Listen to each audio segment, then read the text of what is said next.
இன்னைக்கு நம்ம பார்க்க போற சமையல் என்னன்னா அருமையான உருளைக்கிழங்கும் முட்டையும் வச்சு ஒரு வெள்ளை குருமா எப்படி செய்யலாங்கிறத பார்க்கலாம். ஜார் எடுத்துக்கலாம். இதில் மெஷரிங் கப்பில் 1/2 கப் அளவுக்கு துருவன தேங்காய் சேர்த்துக்கலாம். 2 பச்சை மிளகாய் உடைச்சிட்டு சேர்த்துக்கலாம். இந்த சைஸுக்கு 2 சின்ன வெங்காயம் எடுத்துக்கோங்க. பெரிய வெங்காயம் சேர்க்க வேணா, சின்ன வெங்காயம் தான் சேர்க்கணும், அப்போ தான் நல்லாயிருக்கும். ஒரு 5 முந்திரி பருப்பு சேர்த்துக்கலாம். 3/4 டேபிள் ஸ்பூன் மல்லி விதை, அதாவது தனியா. அதே மாதிரி 1/2 டேபிள் ஸ்பூன் சோம்பு சேர்த்துக்கலாம். இது கூடவே ஒரு 3 டேபிள் ஸ்பூன் தயிர் சேர்த்துக்கலாம். நல்லா புளிப்பு இல்லாத தயிராக எடுத்துக்கோங்க. இப்போ இது எல்லாத்தையுமே நல்லா நைஸாக அரைச்சிட்டு பார்க்கலாம். ஒரு பேன் எடுத்துக்கலாம். இதில் நல்ல ஒரு 2 டேபிள் ஸ்பூன் கிட்ட தேங்காய் எண்ணெய் சேர்த்துக்கோங்க. தேங்காய் எண்ணெய் சேர்த்திங்கன்னா டேஸ்ட்டு நல்லாயிருக்கும்.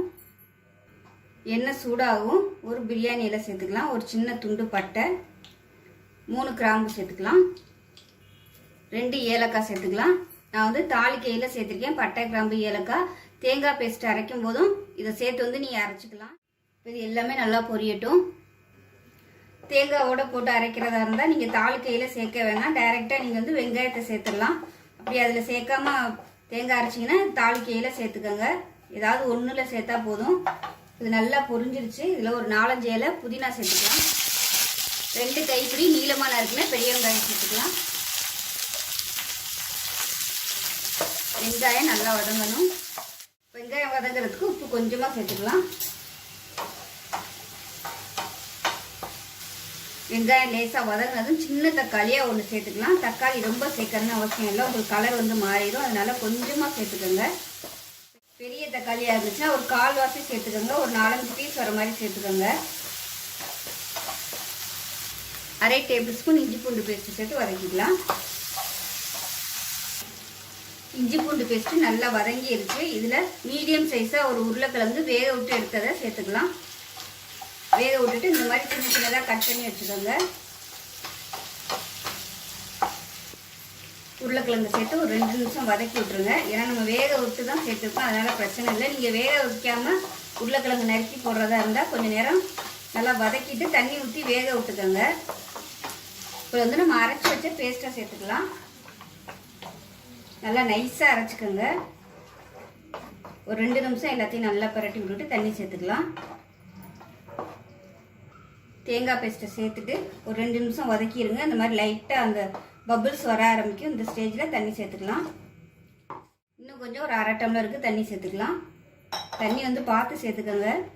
ஏன்னா தேங்காய் கொதிச்சு வரும்போது கொஞ்சம் தண்ணி விட்ட மாதிரி இருக்கும், அதனால் பார்த்துட்டு சேர்த்துக்கோங்க. தண்ணி பத்தலைன்னா கடைசியாக நம்ம சேர்த்துக்கலாம். இது நல்லா கொதிக்கட்டும். உப்பு தேவையான அளவுக்கு சேர்த்துக்கலாம். உப்பு சேர்த்துட்டு நல்லா கலந்து விட்டுக்கோங்க.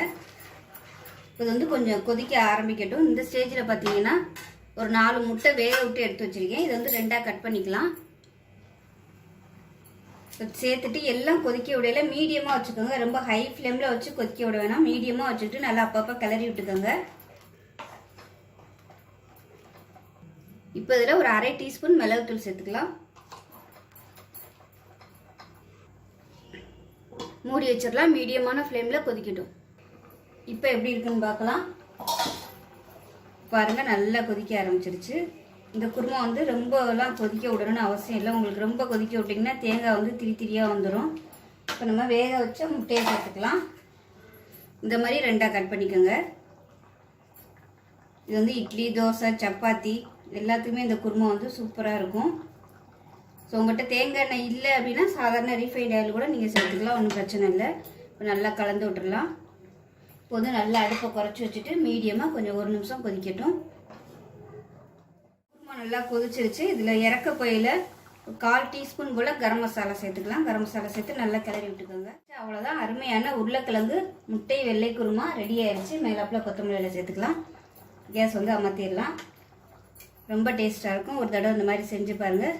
இட்லி, தோசை, சப்பாத்தி, பரோட்டா எல்லாத்துக்குமே ரொம்ப சூப்பராக இருக்கும். செஞ்சு பார்த்துட்டு எப்படி வந்துச்சுங்கிறத சொல்லுங்கள். வீடியோ பிடிச்சிச்சுன்னா லைக் பண்ணுங்கள், கமெண்ட் பண்ணுங்கள், சேனலை சப்ஸ்கிரைப் பண்ணுங்கள், பக்கத்தில் உள்ள பெல் பட்டனையும் ப்ரெஸ் பண்ணுங்கள். நன்றி.